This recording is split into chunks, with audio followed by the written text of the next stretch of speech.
সাতটা বলে রে ভাই, কখন শুনেছি এত কষ্ট করে এলাম।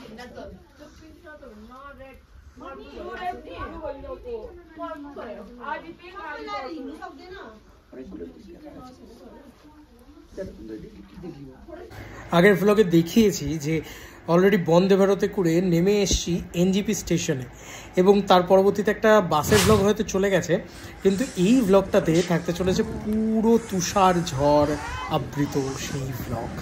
বাবা এনজিপি স্টেশনকে তো চেনাই যাচ্ছে না গো, কী অবস্থা হয়েছে এনজিপি স্টেশনে, কোথাও আবার এনজিপি লেখা নেই। রেলগাড়িটা দেখে বোঝা যাচ্ছে যে আবারও আমরা এনজিপি স্টেশনে চলে এসেছি। তো যাই হোক, দালাল চক্কর থেকে বেঁচে থেকো ভাই, এখানে যা লোকে হাত ধরে টানাটানি করে। চলো একটুখানি এগিয়ে যাবে, পার্কিং লটে গিয়ে একদম শেয়ার গাড়ি, আমি একেবারে শেয়ার গাড়ি নিয়ে নেবো। শিলিগুড়ির জ্যাম পেরিয়ে শেয়ার গাড়ি ছুটলো দার্জিলিংয়ের উদ্দেশ্যে। যারা দার্জিলিংয়ে যাওয়ার জন্যে শেয়ার গাড়ি চাইছো, 250 টাকা নেবে পার হেড পার পারসন, এর থেকে বেশি কিন্তু দিও না। শেয়ার গাড়ির যাত্রা শুরু হলো, আর প্রথমেই দর্শন হলো চা বাগানের, তারপরে দর্শন হলো পাহাড়ের। আর এই শেয়ার গাড়ি সুন্দরভাবে অত বেলাতেও পাওয়া গেল। আমার বন্দে ভারতে প্রথমবার যাওয়ার পরেও সুন্দর পেয়ে গেলাম। চুল ওড়াতে ওড়াতে এগিয়ে চললাম দার্জিলিংয়ের উদ্দেশ্যে।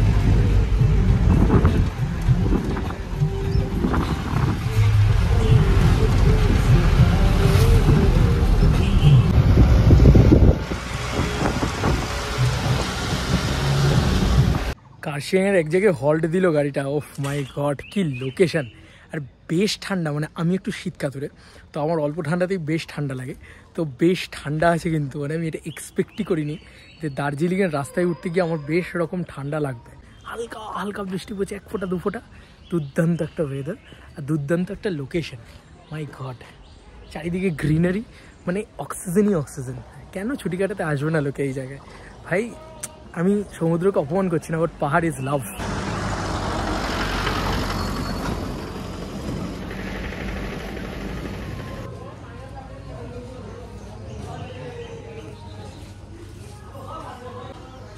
What a beauty man, what a beauty. যতই ক্যামেরায় ধরি না কেন, চোখে না দেখলে এই বিউটি এই টানে আলাদা রকম।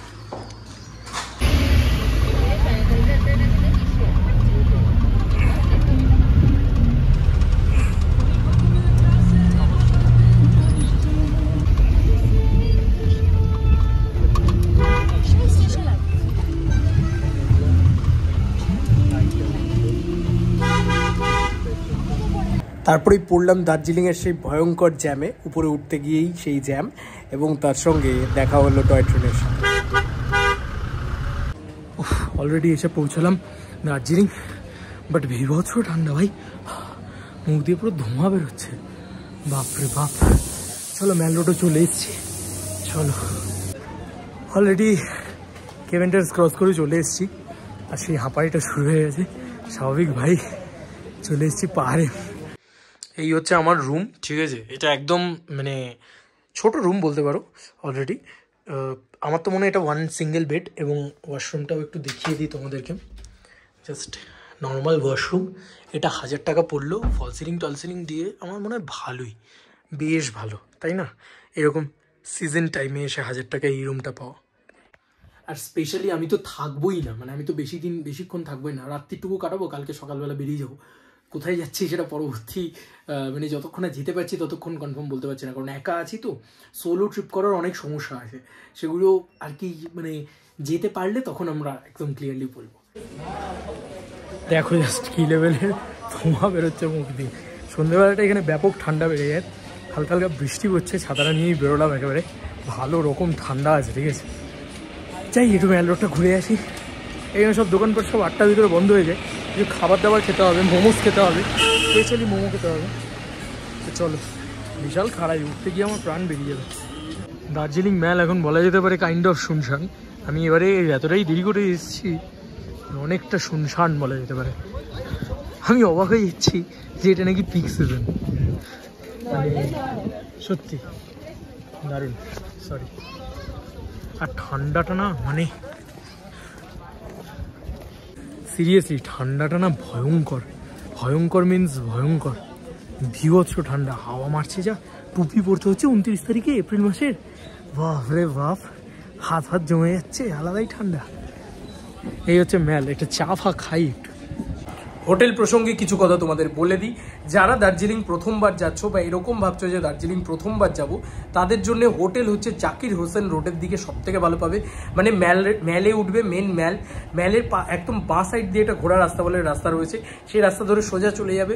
অনেক হোটেল রয়েছে, সেখানে দরদাম করে একদম দেখাশোনা করে তারপরেই হোটেল বুক করবে, অনেক সস্তায় ওখানে হোটেল পাবে। তারপরে চিকেন মোমো দিয়ে একটু সান্ধ্যকালীন জল খাবার সারলাম। দার্জিলিংয়ের ভিড়টা হচ্ছে, এটা হচ্ছে সব থেকে নমিনাল ভিড় আর কি। আর গ্লেনারিজের সামনে ছবি তোলার যে ক্রেজ, সে কিন্তু রয়েছে এখনো। আমি শিওর যে এই মার্কেটটা সবাই একবার করে দেখিয়েছে, বাট এই মার্কেটটা একটা ইমোশন, আমার কোথাও কি মনে হয়। ওকে, গুড মর্নিং এভরিওয়ান। বেরিয়ে পড়লাম একেবারে লাগেজপত্র নিয়ে, হোটেল চেক আউট করে দিলাম। এই পিছনেই ছিল হোটেলটা। এই ম্যাল থেকে এইদিকে জাকির হোসেন রোডের দিকে হেঁটে আসতেই আজকে খুব সুন্দর ওয়েদারটাও, তো রোদ্দুর দূর উঠেছে।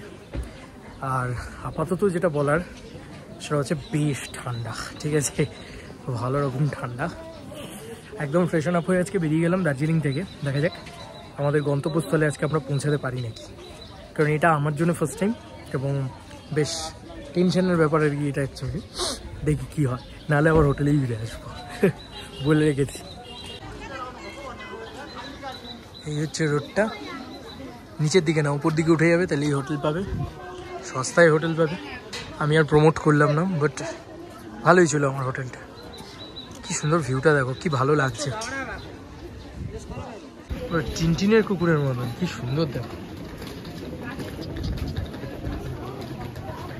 ম্যালের এরকম অবস্থা সত্যি আমি ভাবতেও পারি না কি হয়েছে কে জানে। মানে পুরো ফাঁকা সিজনে দেখো ম্যাল, সকালবেলা ম্যাল গিজগিজ করে।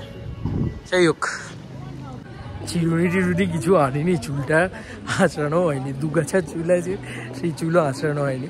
যাই হোক, এখন হেঁটে নামছি কেভেন্টার্সের সাইড দিয়ে, তোমার ইয়ের দিকে, ক্লক টাওয়ারের ওই সাইড দিয়ে বাস স্ট্যান্ডের দিকে। দেখা যাক যে মানেভঞ্জনের শেয়ার গাড়ি পাই কিনা। অলমোস্ট 10:30 বেজে গেছে, 10:35। এদিক ওদিক করতে করতে দেরি হলো, একটু ওয়ারেস কিনলাম, শরীরটা একটু খারাপ বলা যেতে পারে। তো যাই হোক, দেখা যাক মানেভঞ্জনে উঠে যেতে পারি নাকি, সব ঠিকঠাক হোক। দুগ্গা ওখানে আবার 2টোর ভিতরেই সব শেষ, মানে আর গাড়ি ছাড়ে না, বন্ধ হয়ে যায়। আচ্ছা, মানেভঞ্জন যাওয়ার গাড়িতে উঠে গেছি, খুবই এখানে রিজনেবল প্রাইস, 100 টাকা করে পার হেড। তোমার এই যে বাস স্ট্যান্ড রয়েছে, সেই বাস স্ট্যান্ডের এখান থেকেই গাড়ি ছাড়বে। ব্যাপারটা হচ্ছে যে 8 জন না হলে ছাড়ে না, তো কখন ছাড়বে আই ডোন্ট নো, তবে উঠে তো গেছি, ঠিক আছে। আর যেটা বলার সেটা হচ্ছে যে ওখান থেকে 2টোর ভিতরে বন্ধ হয়েছে। তা আমি এটাই রিকোয়েস্ট করবো ইচ অ্যান্ড এভরিবডি যারা মানে মানেভঞ্জন বা সান্দাকফু ওই সাইডে যেতে চাইছো, তারা আমার মনে হয় যে প্লিজ একটু বেশি লোক নিয়ে আসো, ঠিক আছে। যদি 3 জন 4 জন এরকমও হয়, তোমরা একটু মানে শান্তি মতন যেতে পারো, ঠিক আছে। এই হচ্ছে সেই জায়গা, এই হচ্ছে গাড়ি, একজন সামনে এসছে, আমি একজন, তো 2 জন হয়ে যায় এখন। দেখা যাক কখন গাড়ি ছাড়ে। গাড়ি ছেড়ে দিল 11:30 বাজে এখন, তো আশা করি 1 ঘন্টার ভিতরে পৌঁছে যাবো। জ্যাম রয়েছে সামনে।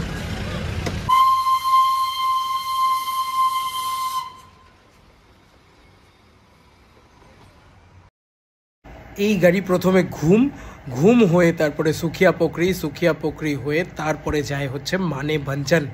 এই রাস্তার দারুণ দৃশ্য, এবং এই রাস্তায় প্রথম পাইন বন দেখে এত খুশি হয়ে গেলাম, মানে দারুণ লাগলো। দুর্দান্ত একটা ভিউ, দুর্দান্ত দৃশ্য।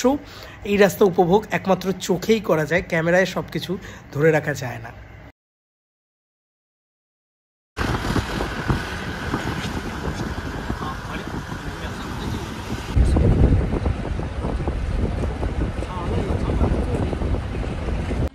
এসে পৌঁছেছি মানেভঞ্জনে। উড়িয়ে বাবারে কি ঠান্ডা এখানে, রোদ্দুরটা পড়ছে। আর সামনে দেখাই তোমাদের, এই সাইডে নেপাল আর এই সাইডে পশ্চিমবাংলা। দারুণ দারুণ, মানে আমি ফার্স্ট টাইম এই জায়গাটাতে এলাম, মাত্র 100 টাকার বিনিময়ে। অ্যাকচুয়ালিতে দার্জিলিং থেকে আসার কারণটাই এটা, সোলো ট্রিপ করার অনেকগুলো তো ঝামেলা রয়েছে, আর পাইন ফরেস্টের ভিতর দিয়ে এত সুন্দরভাবে এলাম, অ্যাকচুয়ালি দারুণ লাগলো। যাই হোক, দেখাই তোমাদের এই সাইডটায় দেখো ওয়েলকাম টু নেপাল লেখা আছে, ঠিক আছে, এই সাইডটাতে। আর এই সাইডটাতে হচ্ছে পশ্চিমবঙ্গ। কি দারুণ একটা পরিবেশ।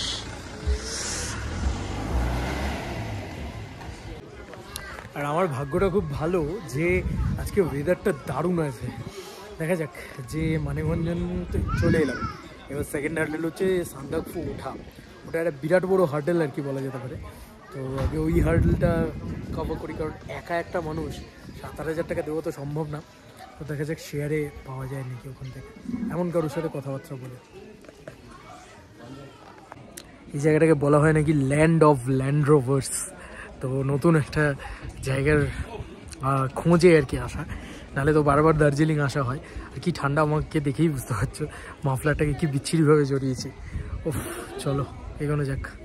তারপরে উপরওয়ালার কৃপায় সহায় হলো এই সেই ফ্যামিলি যাদের সাথে আমি উঠে গেলাম সান্দাকফু 1 নাইটের জন্যে। এবং 7,000 গাড়ি লাগে, কিন্তু বোলেরো নেওয়া হয়েছিল আমাদের ক্ষেত্রে, এবং সেই বোলেরো করে আমরা উঠে গেলাম 1 নাইটের জন্য। অনেকে 2 নাইট থাকে, বাট তুমলিংয়ে থাকার মতন কিছুই আমি পাইনি, যে কারণে আমরা তুমলিংয়ে থাকিনি, একেবারে ডিরেক্ট সান্দাকফু থেকেছিলাম। এবং সেটা আমাদের জন্য দারুণভাবে ওয়ার্ক করেছিল, কারণ আমরা বরফ দেখতে পেয়েছিলাম, বরফে থাকতে পেরেছিলাম।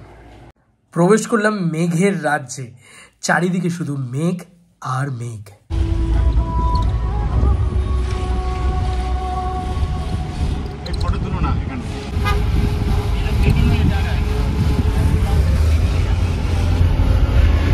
পয়সা দিয়ে তুলে নিলে হতো।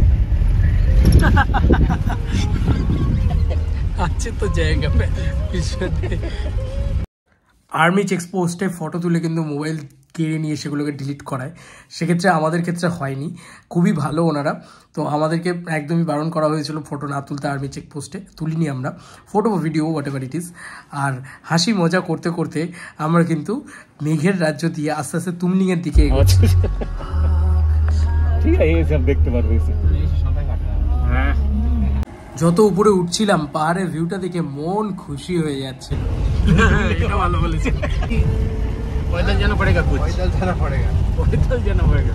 ओ बाबा, पैदल बोल रहा हूँ 6 घंटा। ओ बाबा, गाड़ी में आप जाएंगे तो 3.5 घंटा। ये देखो बेटा मेघमा, इधर ही रह जाओ, किसी को मिल जाते तो।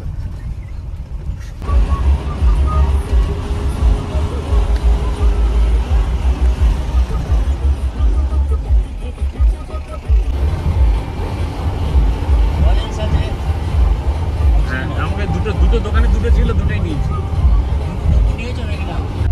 First highest point Sandakphu, Tonglu, second highest point Tonglu. শীতকালে তো এখানে বরফ পড়ে তো। अच्छा अभी व्यू नहीं मिल रहा है, नहीं तो कंचनजंगा पूरा इस तरफ मिलेगा। किस तरफ? इस तरफ आगे पूरा सामने। अच्छा, यहाँ से माउंटेन नहीं दिखता है ना, एवरेस्ट नहीं दिखता है, माउंटेन एवरेस्ट। ব্যবস্থাটা হয়েছিল ঠিক চাঁদের পাহাড়ের মতো। চাঁদের পাহাড়ে শঙ্কর যেরকম ওই হিরেগুলো দেখে একদম মোহ আসক্ত থাকতে পেরেছিল, আমরা ঠিক বরফ দেখে ততটাই মোহ আসক্ত থাকতে পেরেছিলাম। তখনও কি জানতাম যে কাঞ্চনজঙ্ঘা ফুল রেঞ্জ আমরা দেখতে পাবো, তখনও কি জানতাম যে বরফ নিয়ে আমরা সামনে খেলতে পারবো। তা আমি বিশ্বাস করো বরফ নিয়ে খেলতে পারিনি, তো এতটাই টেনশনে পড়ে গিয়েছিলাম। তো ওই টাইমে বলছিল ড্রাইভার দাদা আমাদেরকে যে কিভাবে কোথা থেকে কাঞ্চনজঙ্ঘার ফুল রেঞ্জটা দেখা যায়। ছিল ওটা টংলু। दिख रहा है ना ऐसे चाइना के जैसा, चाइना में है ना ऐसा। सीरियसली ऐसा है ना, मैं एक्चुअली तुम्हें मजाक कर रहा हूं। জায়গাটা এত উঁচু যে ওই যাত্রাটাকে বা ওই রাস্তাটাকে ওনারা চীনের প্রাচীর বলে থাকেন। তো এত ভালো লাগলো, ওই জন্য আমি বলে উঠলাম সিরিয়াসলি এটাকে তাই বলা হয়। ফিল করতে হয় তো, ঠিক ছবিতেও অত ভালো। হ্যাঁ, এটা সত্যি কথা, চোখে যেটা দেখা যায় হ্যাঁ ফিল সেইটা কিন্তু কোনো ক্যামেরা তুলতে পারবে না। সেটাই তুমলিং, মজাই মজা। আচ্ছা, ये तुम তোমরা খালি বলছো যে নাইস ডে হবে কি এটা শেষ নাকি? না না না না না, চলো চলো। আগে চলো, পরে সেখানে থাকা যাবে। कल घूम के आएंगे ना, तब घूमने से अच्छा रहेगा। ठीक ठीक, रेस्ट लेगा, मजा ही होगा। এইটুকু উঠতেই আমাদের টিম মেম্বাররা বললো এইটুকুতেই এনার্জি শেষ, চলুন ওপরে উঠে যাই। আর আমরাও সেই একই দিকে এগোলাম, কারণ তুমলিংয়ে রাত থাকার মতন এমন কিছুই দেখতে পেলাম না, কারণ উপরে আরো অনেক সৌন্দর্য আমাদের জন্য অপেক্ষা করছিল।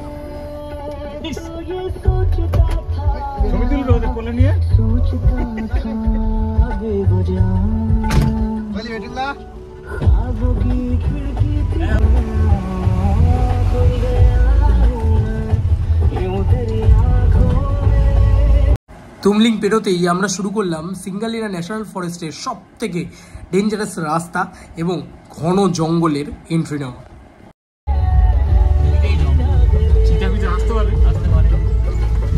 চিতা আমার মনে হয় না কখনোই গাড়ির আওয়াজে আসবে।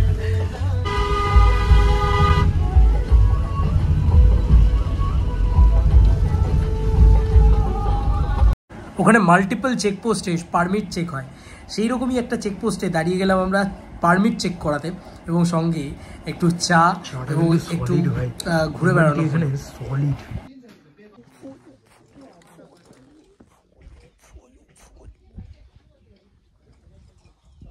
খুব আদর খাওয়াটা দেখো, জাস্ট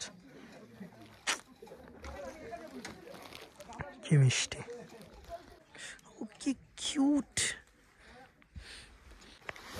ঠান্ডাটা বেশ মারাত্মক এখানে বলা যেতেই পারে, তবে এখনো অবধি আমার কালো মোটা জ্যাকেট বার করতে হয়নি, এর উপরে চলে যাচ্ছে। এটা হচ্ছে সান্দাকফু যাওয়ার পথে। আচ্ছা বলে রাখি, আমি পুরো একটা গ্রুপ পেয়ে গিয়েছি, যেখানে 3 জন রয়েছেন, তো হাজব্যান্ড ওয়াইফ এবং আরেকজন। তো খুব ভালো হলো, আমার খুব সুন্দর একটা মানে একা আছি একে, বারবার বলছিলাম যে উঠতে পারবো কি পারবো না, আই ডোন্ট নো। তো 7,000 টাকা ওনারা ইয়ে করেছেন, সেটা আমার তো জাস্ট 1700 টাকা 1800 টাকা লাগবে। আমি 4 ভাগ করে দেখলাম, 4 ভাগ করে দেখলাম, তো এটা হচ্ছে ইনাফ, ঠিক আছে। আর এরপরে থাকা খাওয়া জানি না কী হবে, বাট আমি কিছু প্ল্যান করতে আসিনি। জায়গাটা দেখো, জাস্ট পুরো ধোঁয়া ধোঁয়া, আর এত সুন্দর, বিশ্বাস করো তোমরা, মানে আমি গাড়িতে করে আস্তে আস্তেও বলছিলাম, চোখে দেখে বিশ্বাস করা যাবে না, মানে কি বলবো, মানে এত সৌন্দর্য যে এই মোবাইলে রেকর্ড করা যাবে না, সেটা মোবাইলের ক্যামেরায় তোমরা বুঝতেই পারবে না সেই সৌন্দর্য। দেখো এইরকম সৌন্দর্য দেখে কি মনে হচ্ছে, আমি চোখে না, মানে চোখে দেখো এসে প্লিজ এখানে, ঠিক আছে। সোলো ট্রিপ করে উঠে এলাম, উঠে তো আসতে পারলাম, ওই যে মনের জোর থাকলে সব হয়, এবং রাস্তায় পথের সঙ্গী পেয়ে গেলে সব হয়। আর যেটা বলার সেটা হচ্ছে স্পেশালি নো নেটওয়ার্ক জোন, এটা একদম মানে নেটওয়ার্ক কিছু নেই। আচ্ছা যেটা বলার সেটা হচ্ছে, আমরা কিন্তু টুমলিংয়ে স্টে করলাম না, টুমলিংয়ে স্টে করার কথা ছিল আমাদের, কিন্তু যেহেতু উঠে আসতে পারলাম তাই সান্দাকফুতে স্টে করব, অন্য কোথাও হয়তো যাবো। কোনো প্রপার প্ল্যানিং নিয়ে আমরা এখানে ট্রিপ করছি না, ওনারাও তাই আমিও তাই, মানে একদম ফুল টু, মানে যেটা যেরকম হবে সেরকম। একে দেখো, এ খালি আমার কাছে আদর খাবে, খালি আমার কাছে আদর খাবে, বুবলু এ ওখানে ছিল, আবার এখানে চলে এসেছে। যাই হোক, তো রাস্তায় আস্তে আস্তে তো অনেক বিউটি দেখলে, অনেক সৌন্দর্য দেখলে, তো আপাতত দেখি কি সুন্দর। ভাই এসো এসো, এখানে এসো বন্ধু, সান্দাকফু আমি ফার্স্ট টাইম এলাম, এত সুন্দর, ওয়াও ইটস অ্যামেজিং। কি সুন্দর মেঘগুলো ভেসে ভেসে যাচ্ছে, এ কি ওয়েদার, মাই গড।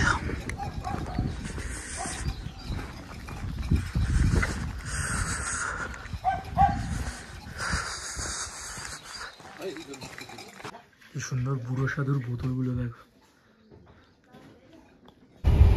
ওই গরমে নিয়ে করবো কি, সরাসরি দেবো না, ওর কারোর সঙ্গে হাইব্রিড করে দেবো, মাগুর মাঝের মধ্যে সবের গাছের সঙ্গে লাগিয়ে দিলে না, অনেকটা পাতাটা ওই রকম হবে। কিন্তু ऐसा होम स्टे है क्या, नहीं कोई आदमी रहता है होम स्टे?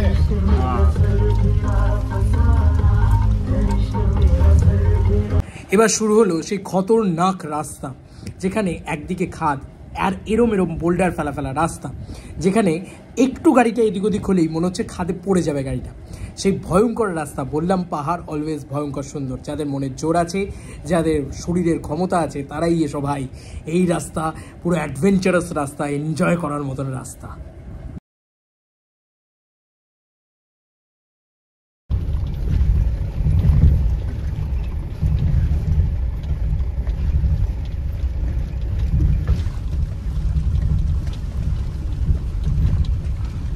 এরপরে আমরা এসে দাঁড়ালাম কালী পুকুরি বলে একটা জায়গায়, যেখানে দেখলাম বেশ মৃদু মৃদু রোদ উঠেছে, বেশ ভালো লাগলো দেখে।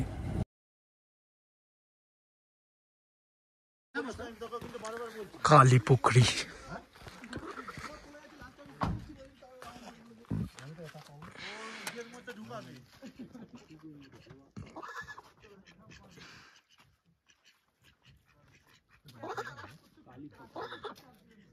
ডিম দে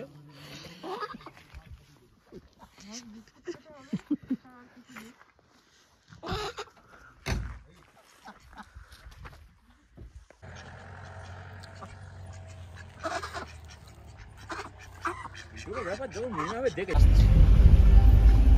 3 কিলোমিটার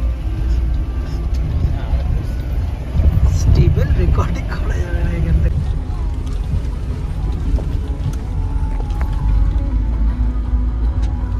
মোবাইল ক্যাপচারই করতে পারলো না।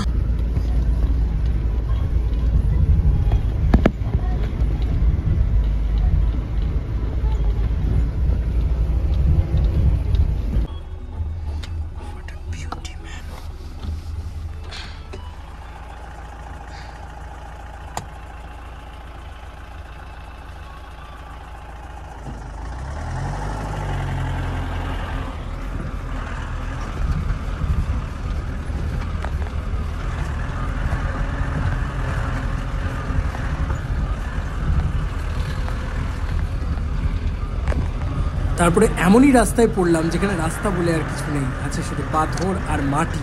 আর সেখান থেকেই আমরা যাচ্ছিলাম গাড়ি নিয়ে, এবং সত্যি সত্যি মুখের হাসি এবং দোলাটা দেখেই বুঝতে পারছো যে কি পরিমাণে গাড়িটা কিভাবে যাচ্ছিল। এবং অবশেষে এসে পৌঁছালাম সান্দাকফুতে।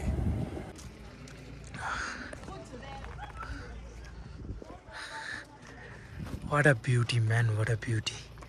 সান্দাকফু।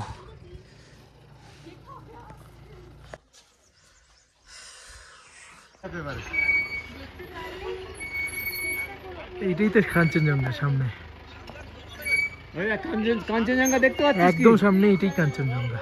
এই যে কাঞ্চনজঙ্ঘার রেঞ্জ, কাঞ্চনজঙ্ঘাটা দেখাই, দাঁড়া কাঞ্চনজঙ্ঘাটা দেখাই। কি আরে লেন্সটা ঘোরাবো কি করে? এই দেখতে হয়েছে। বীভৎস ঠান্ডা ভাই, পিছনে Kanchenjunga. What a view man. আর এই হচ্ছে আমাদের রুম। দারুণ দারুণ। এই দাদাকে সঙ্গে পেয়েছি, অ্যাকচুয়ালি তো দারুণ একটা দিন কাটবে আশা করি। ঠিক আছে, সামনে কাঞ্চনজঙ্ঘা, জাস্ট সি ইট। কালীপদ গরু হবে কেন? দিকটা দেখুন, এই দিকটা পুরো মেঘে ভরে গেছে, নালে এই দিকটায় দারুণ একটা ভিউ পাওয়া যেত। আর এই দিক থেকে ফুল রেঞ্জটা পাওয়া যাচ্ছে। লালবাটির মোড়ে আছি, এআই দিয়ে এরকম করছি আমরা। বন্ধু এখানে গ্রুপে এসো, নালে অসুবিধা আছে। আর যদি মনে প্রচুর দম থাকে, মনে প্রচুর জোর থাকে, তাহলেই এসো। যার রাস্তা না ভাই, সান্দাকফু আসার শখ ইচ্ছে সব মিটে যাবে তোমার। বাট তারপরে যখন এই ভিউটা দেখবে, তোমার মনে হবে ইট ইজ ওয়ার্থ ইট। যেমন খরচা করা ওয়ার্থ ইট, সেরকম কষ্ট করা ওয়ার্থ ইট। যারা পাহাড় ভালোবাসো তারাই এসো, ঠিক আছে?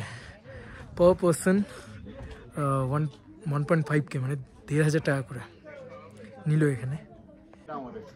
দেখো জাস্ট হোয়াট আ ভিউ। এই আমরা কিন্তু মানে বেড থেকে একদম কাঞ্চনজঙ্ঘা পাবো। আর হাওয়াটা মারাত্মক দিচ্ছে। এই হচ্ছে কাঞ্চনজঙ্ঘা রেঞ্জ, দেখা যাচ্ছে। এত ভালো কাঞ্চনজঙ্ঘা আমি কোনোদিন দেখিনি। বীভৎস ঠান্ডা ভাই, বীভৎস ঠান্ডা। আর বেরোলাম এখন আল যাওয়ার উদ্দেশ্যে। চলো। সুন্দর, কি সুন্দর দেখো, চুমড়ি গাইগুলো এখানে হেঁটে চলে বেড়াচ্ছে। দেখো, যাই হোক, আমরা এখন সানসেট হওয়ার পথে, সেট হয়ে গেছে বোধহয়। আমরা এখন যাচ্ছি আলের উদ্দেশ্যে। গ্লাভসটা ম্যান্ডেটারি, বীভৎস ঠান্ডা।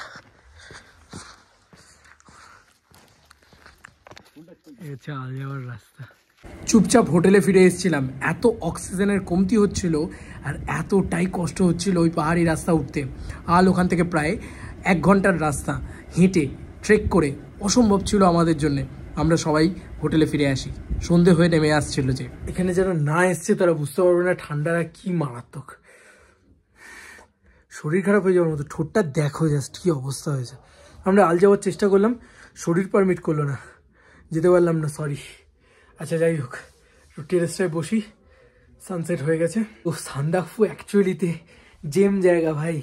এসো এসো এসো, এখানে এসো। এটা মন ভরে যাবে। এমন অফবিট ডেস্টিনেশন, এমন সুন্দর ডেস্টিনেশন, এসো দয়া করে, লাভলি জায়গা। যাই হোক, কাল সকালে আল যাওয়ার চেষ্টা করব আপাতত। আর দেখো, এই একটু আগে কাঞ্চনজঙ্ঘা দেখা যাচ্ছিল, আর কি অবস্থা দেখো এখন, পুরো ফগে ভরে গেছে। আর আমরা যেরকম ধুনো দিই, এটা সেরকম। কি সুগন্ধ বেরোচ্ছে এটা থেকে, চিমনি টাইপের কিছু একটা সম্ভবত। এই হচ্ছে আমাদের হোটেল, ঠিক আছে। এই হচ্ছে ভয়ঙ্কর ঠান্ডা ভাই, ভয়ঙ্কর ঠান্ডা। রাত্রিবেলা বলে কি হবে ভাই, ইটস টেরিফিক ঠান্ডা, দুর্দান্ত লাগছে দেখতে।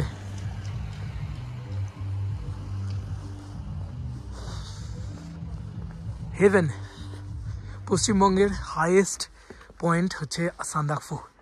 হেভেন ভাই, হেভেন। পুরো জায়গাটা দেখো কীরকম ফগে ভরে গেছে। আর এইদিকে দেখো দিগন্ত কীরকম, সূর্যের আভা, আহা হা, মনটা কীরকম যেন উদাসীন হয়ে যায় এরকম জায়গায় এলে। অসাধারণ ভাই, অসাধারণ। সিট মেঘ পিয়নের দেশে বলা যেতে পারে।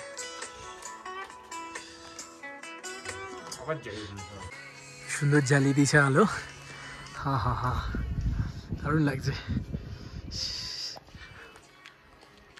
ভাই। এটা কি ছিল ভাই, ওয়াও। না বস, রুমে না থেকে ভালো করেছি। এটা দেখুন কি লাগছে, চোখ জাস্টিফাই করছে, বাট ক্যামেরা জাস্টিফাই করছে না। ইটস সূর্য ডোবার আগে কাঞ্চনজঙ্ঘা যখন শেষ দর্শন দিচ্ছে, তখন পাহাড়ের শেষ ব্ল্যাক স্পটগুলো পর্যন্ত ডিটেলসে বুঝতে পারছিলাম। এত সুন্দর লাগছিল যে আনন্দে আত্মহারা হয়ে উঠি। স্লিপিং বুথে ভালো বোঝা যাচ্ছে না, দারুণ বোঝা যাচ্ছে অ্যাকচুয়ালিতে। পুরো স্লিপিং বুথের রেঞ্জটা দেখা যাচ্ছে। হঠাৎ করে তাকালেন বলে তাই তাকাইনি আমি। ওয়াও, অসাধারণ। তবে এই যে চোখ জাস্টিস করছে, ক্যামেরা কোনোদিন যাচ্ছে। এইদিকে আমাদের রুম, আর এই হচ্ছে আর একটা ভিউ। আর এই ভিউটা just night view, night view না, বিকেল, মানে ওই বলে না যে গোধূলি ভিউ আর কি বলা যেতে পারে, বাঙালি হয়ে বললাম। দেখো জাস্ট, এখানে একটা চেয়ারও রয়েছে। হ্যাঁ, সিরিয়াসলি ভাই, যত টাকা খরচা করেছি ওর্থ ইট,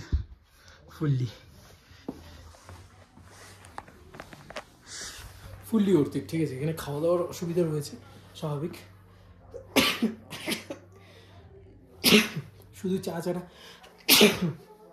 কিচ্ছু পাওয়া যাবে না, মানে কমপ্লিমেন্টারি কিচ্ছু নেই আর কি। রাত্রিবেলা ডিনারটা দেবে, সকালবেলা ব্রেকফাস্ট দেবে, এর জন্যই 2,000 টাকা। বাট ঠিক আছে, যা দেখতে পাচ্ছি, যা সিনারিও বা যা লোকেশন, ইটস অ্যামেজিং। এই হচ্ছে আমাদের রুম। আবার রুম এতটাই ঠান্ডা এখানে, জাস্ট সুন্দর। এই আলোটা জ্বলে উঠেছে, সন্ধ্যা হয়েছে দেখে।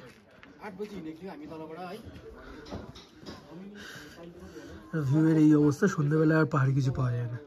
এইকে দেখো কি একটা খাচ্ছে। এতটাই ঠান্ডা ছিল যে জাস্ট ডিনার দিয়েছিল, আমি রেকর্ড করতে ভুলে গিয়েছি। আমি তোমাদেরকে বলে দিই, মানে চিকেন অলওয়েজ পাবে তোমরা, এবং ভাত রুটি যা চাও সেটাও পাবে, তার সঙ্গে ডাল পাবে, এবং একটা সবজি তরকারি যা সেগুলো পাবে। কিন্তু খাবার কোয়ালিটি বিরাট কিছু নয়, সেটা এক্সপেক্টও করো না, কারণ মানে অত উঁচুতে তো সম্ভব না ভাই।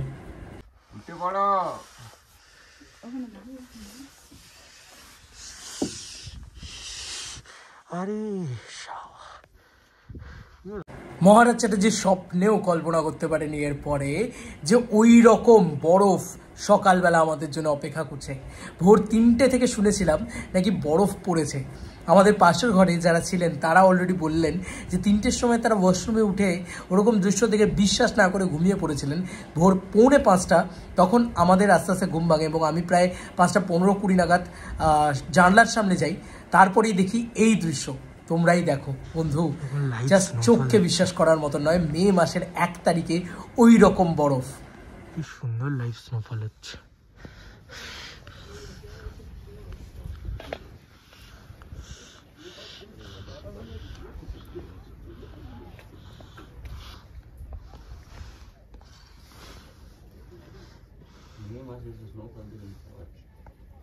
এটা বিশাল ভাগ্য, কিন্তু এটা স্বপ্নেও এক্সপেক্ট করি। বরফ বাড়তে বাড়তে তুষার ঝড়ে পরিণত হয়। হু হু করে হাওয়া দিচ্ছিল, আর এরকম পেঁজা পেঁজা বরফ ওপর থেকে পড়ছে আকাশ থেকে। মাই গড, আমি জীবনে কোনোদিন এই দৃশ্য দেখিনি।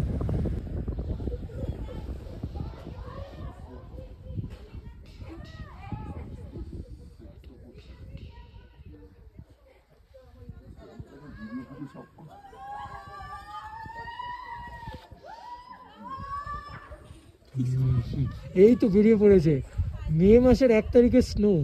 মে মাসে মেয়েরা বেরিয়ে পড়েছে।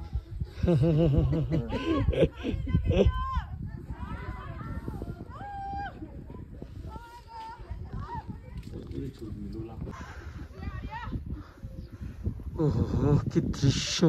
ওদিক থেকে চুমড়ি গাই নামছে, দেখো। সিঙ্গানীলা ন্যাশনাল ফরেস্ট আমাকে উজাড় করে দিয়েছে।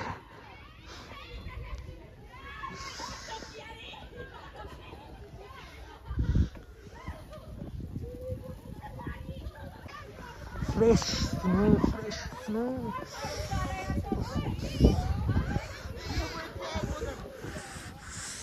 ফ্রেশ স্নো,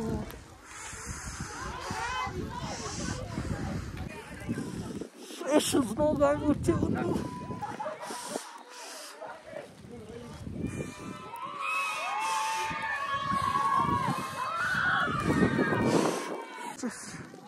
দেখো দেখো দেখো,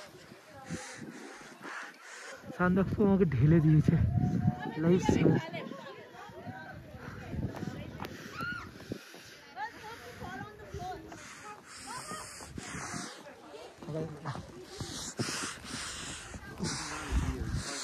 থাকা যাবে না, থাকা যাবে না।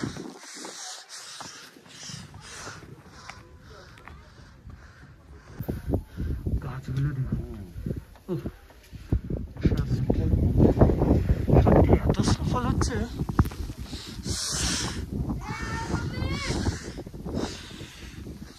একবার রিস্ক নিয়ে গেলাম। ও হোয়াট আ বিউটি! আসুন একবার দেখে যান, এটা দেখে যান একবার।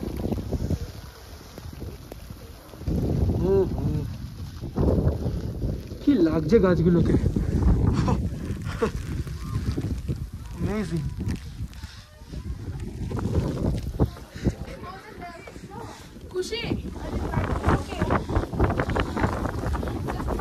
आप लोग प्रिपरेशन लेकर आए हैं, पूरा रेनकोट वेनकोट पहन के।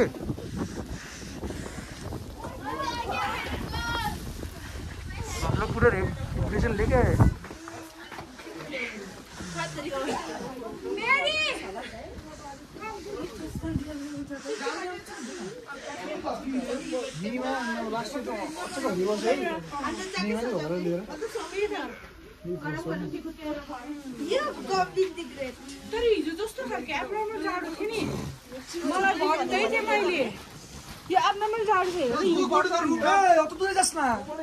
শোন এদিকে আয়, ওই বসছে দাঁড়া, আমি তুলে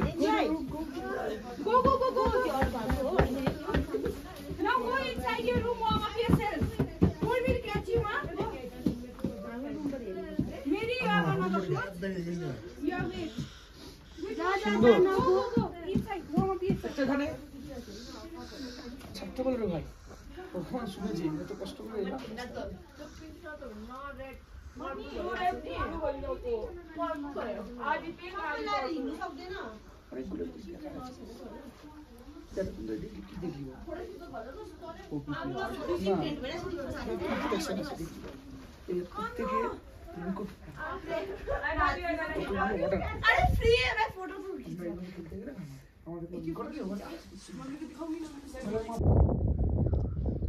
চুপ করে থাকছি, দেখুন হাওয়ার আওয়াজটা শোনা যাচ্ছে। মাই গড, আজকে আমরা বাড়ি ফিরবো কি করে?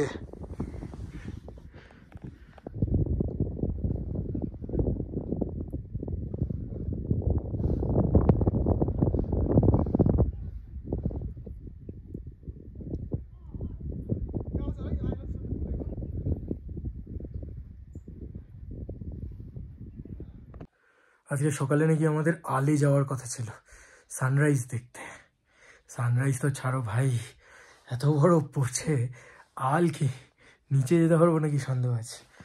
তো ভালো লাগা ঠিক আছে, চাপও আছে রীতিমতো। এখানে পাওয়ার তো আছে, বাট সমস্ত রকম প্লাগ পয়েন্টসগুলো বন্ধ হয়ে গেছে আফটার স্নোফল। ঠিক আছে, কঠিন পরিস্থিতি। আমার মোবাইলটাকে আমি এখন ইয়েতে চার্জ দিচ্ছি, পাওয়ার ব্যাঙ্কে। তো এই সমস্ত বিষয়পত্র তোমাকে জেনে বুঝেই তোমাকে সান্দাকফু আসতে হবে।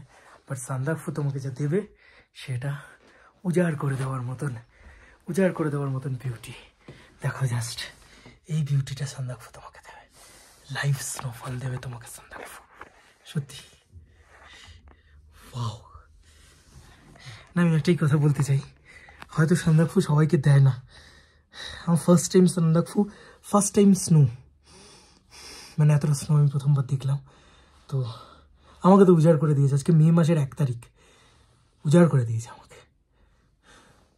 দেখো জাস্ট কি বিউটি।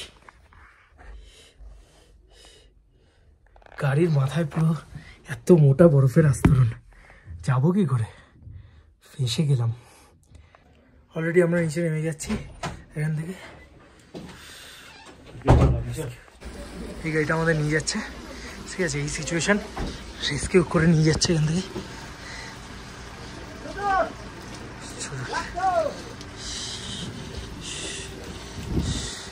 এখানে একটু স্পেশালি বলে দিই, বরফ পড়ে এমনই সিচুয়েশন হয়েছিল যে ইন্ডিয়ান যে রোডটা, সেই রোডটা পুরো ব্লক হয়ে গেছে বরফে।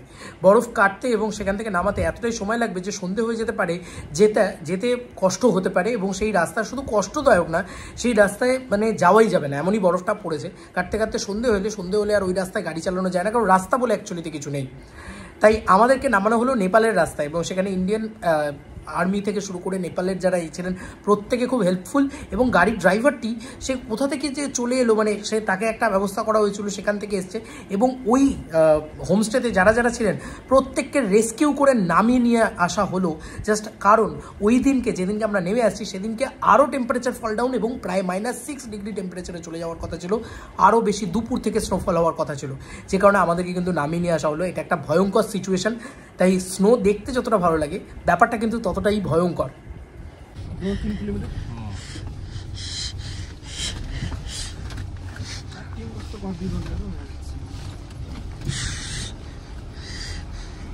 অনুরাবে না, মাই কোথা দিয়ে যাচ্ছে?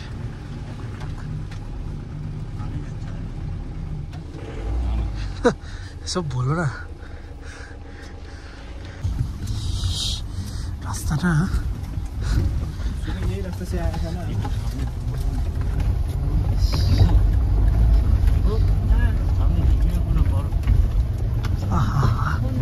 রাস্তাটা দারুণ, কিন্তু যাই বলে না তাই বলে, যাই হোক এখান থেকে রেস্কিউ করে এগিয়ে তো যাচ্ছি।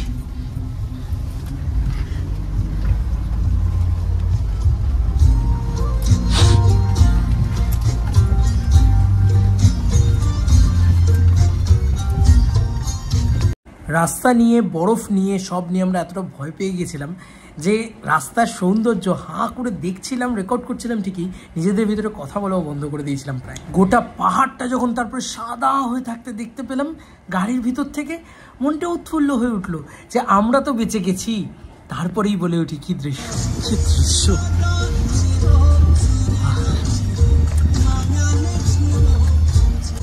ভয়ঙ্কর সুন্দর আর কি লাগছে দেখতে। আর কোনো গ্যারান্টি নেই যে এরকম বরফ আর পাবো কিনা কোনোদিন। এটা বিশাল ভাগ্য ছিল বলে পেয়ে গেলাম।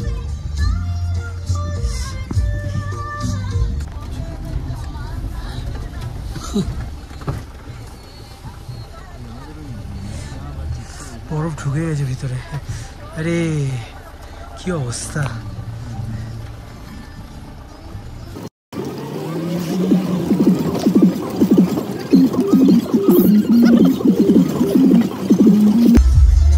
না আমার সিমলা যাওয়া হয়নি, নর্থ সিকিম যাওয়াও হয়নি, কাশ্মীর যাওয়া হয়নি, বাট পশ্চিমবাংলায় দিয়ে দিচ্ছি।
এই তুমলিং থেকেই উঠে যাচ্ছে দুটো রাস্তা, গাড়ি আমাদের তারপর নামিয়ে নিয়ে এলো তুমলিংয়ে। তুমলিংয়ে কিন্তু বরফ পড়েনি। তুমলিং থেকে সোজা নেমে গেলাম মানেভঞ্জন। মানেভঞ্জন থেকে একদম আরেকটা গাড়ি আমাদের গাড়ির ড্রাইভারই ঠিক করে দিলেন, সে নিয়ে চলে গেল আমাদের সুখিয়া পুকুরি।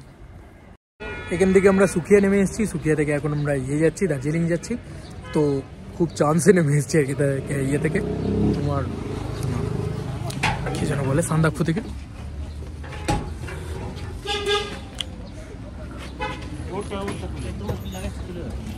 উঠে পড়লাম দার্জিলিংয়ের শেয়ার গাড়িতে, কারণ রাত্রি যাপন করব দার্জিলিংয়ে, কারণ একটু রেস্ট প্রয়োজন।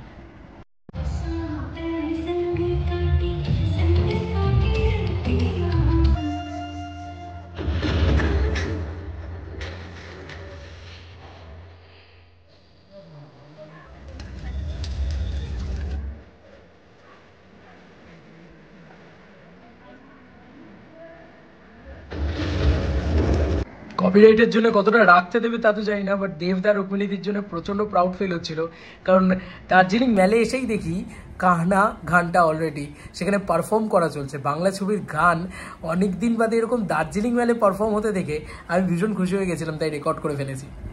Kanchenjunga view point.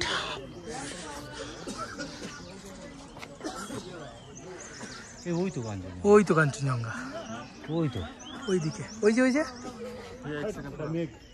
আরে না, এটা কাঞ্চনজঙ্ঘা বলছি, কাঞ্চনজঙ্ঘা। আচ্ছা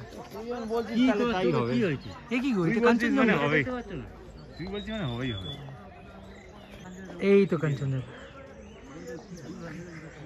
ওখানে তুমি আরো ভালো দেখেছো, ফোনে দেখে পোষাবে না। আমাদের এমন কপাল যে আমরা দার্জিলিং এর কাঞ্চনজঙ্ঘা ভিউ পয়েন্টে এসে আবারও দর্শন পেলাম কাঞ্চনজঙ্ঘা। সত্যি এবারের কপালটা মারাত্মক ভালো ছিল।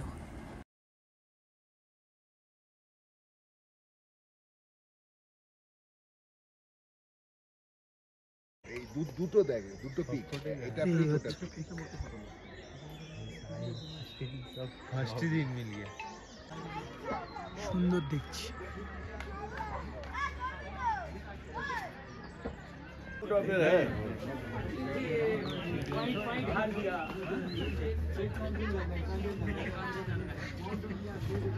ম্যাল মার্কেট এখন নিয়ে এসছে ভানু ভবনের সামনে। সন্ধেবেলা মেলে গিয়ে দেখি একই চিত্র, 29 তারিখেই তো মেলে এসেছিলাম, একই দৃশ্য দেখছি জাস্ট 1 তারিখেই, যেই 1 মে পড়েছে, পাবলিকের অগণিত ভিড় ম্যাল রোডে। আমরা সান্দাকফু থেকে আবার ঘুরে ফিরে দার্জিলিং চলে এসেছি। এক নাইটই স্টে করতে পেরেছিলাম সান্দাকফুতে, কারণ অবস্থা খারাপ হয়ে গেছিলো। রেস্কিউ টিম থেকে এসে পুরো গাড়ি দিয়ে নামিয়েছে আমাদেরকে। কালকের পরে তো আর ব্লগই করতে পারিনি, শরীরে সেরকম খুব একটা জুতের ছিল না। খাওয়া দাওয়া করেছি, জাস্ট রেস্ট নিতে এসেছিলাম দার্জিলিংয়ে। তো এখন মর্নিং, এটা পরের দিন সকালে আজকে বেরিয়ে যাবো। শিলিগুড়ি থেকে বাস ধরবো, কারণ ট্রেনের অপশান আর নেই। আর আমি টিকিট কাটিনি, ইচ্ছে করেই কাটিনি, কারণ কোন দিন কী হবে না হবে একা বেরোলে হয়েই হচ্ছে ব্যাপার। তো বাসে বেরিয়ে যাবো কালকে কলকাতা। আপাতত যাচ্ছি একটু চা খেতে। আর যাদের সাথে এসেছি তারাও কিন্তু মানে দার্জিলিংয়ে আমার সাথে চলে এসছেন। তো এরকম রাস্তায় যেতে যেতে যদি কাউকে পেয়ে যাই তাহলে খুব ভালো লাগে। তো চলো আপাতত একটু চা ফা খাওয়া যাক, ম্যালের দিকে যাই।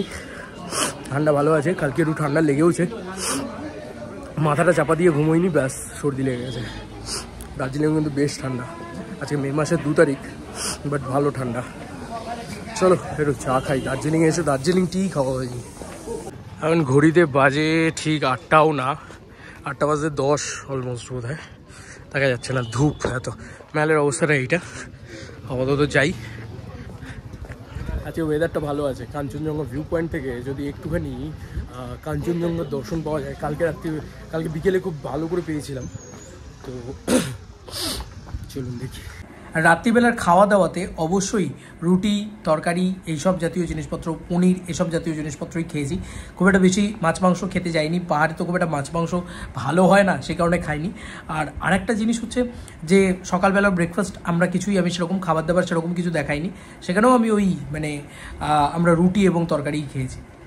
আমি শুধু হাঁটতে হাঁটতে একটা কথা মনে করছিলাম আর ভাবছিলাম যে ইচ্ছে থাকলে সত্যি উপায় হয় হয়তো। একা বেরিয়ে এসেছি এবং বেরিয়ে এসে নাকি সান্দাকফু চলে গেছি, মানেভঞ্জন চলে গেছি। আমি তো জানি ওখানে শেয়ার ছাড়া নাম্বার অফ পিপল বেশি ছাড়া অসম্ভব। ওই যে বললাম ইচ্ছে থাকলে উপায় হয়, ঠিক ভগবান কাউকে না কাউকে ছুটিয়ে দেয়। এবং তারপরে সত্যি ভগবানের অশেষ কৃপা এরকম দেখুন, এটার জন্যই ভাল লাগছে। ওহ বাও, কি ভাল লাগছে দেখতে। কেন বলছি অশেষ কৃপা, কারণ ওরকম পরিস্থিতি, ওরকম বরফ কোনোবারই মে মাসের 1 তারিখে অন্তত সান্দাকফুতে পড়ে না। তো ওটা আনএক্সপেক্টেড ছিল, তুষার ঝড় হচ্ছিল, জাস্ট রীতিমতো ভয় পেয়ে গেছিলাম একটা টাইমের পরে। ঠিক কিন্তু রেস্কিউ করে ওখান থেকে নিয়ে চলে আসা, করা, সেগুলো কিন্তু হয়েছে।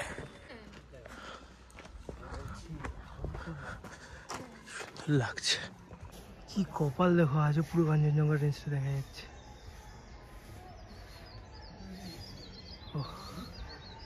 দারুণ দারুণ, যতবার দেখি ততবারই মন ভরে যায়।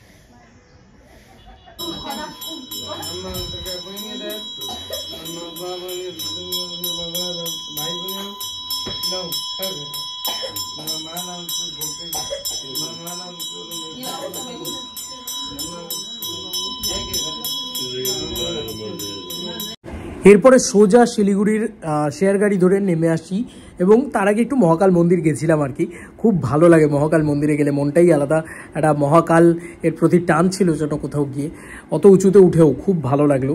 আচ্ছা, এবার চলে আসি খরচের কথায়। অনেকেই তো খরচের বিষয়পত্র জিজ্ঞেস করে।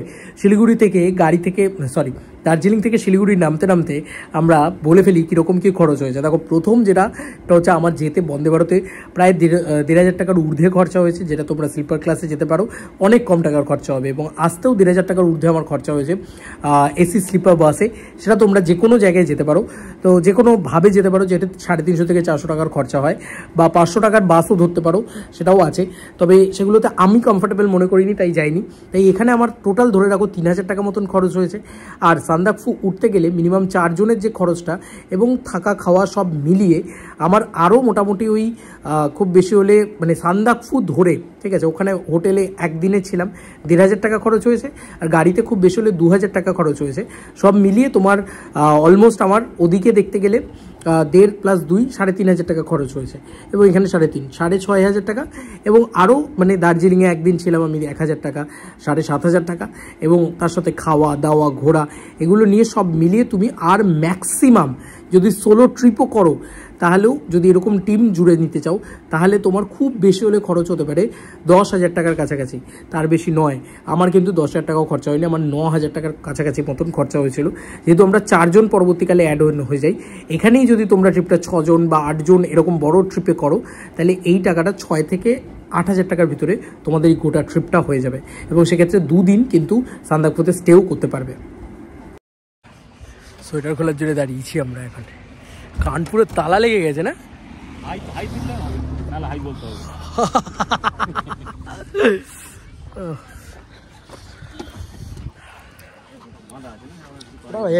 একটা বাজে অলরেডি শিলিগুড়ি নেমে এসেছি, এবং নেমে এসে বেশ ভালো করে খাওয়া দাওয়া করে নিলাম দুপুরবেলা।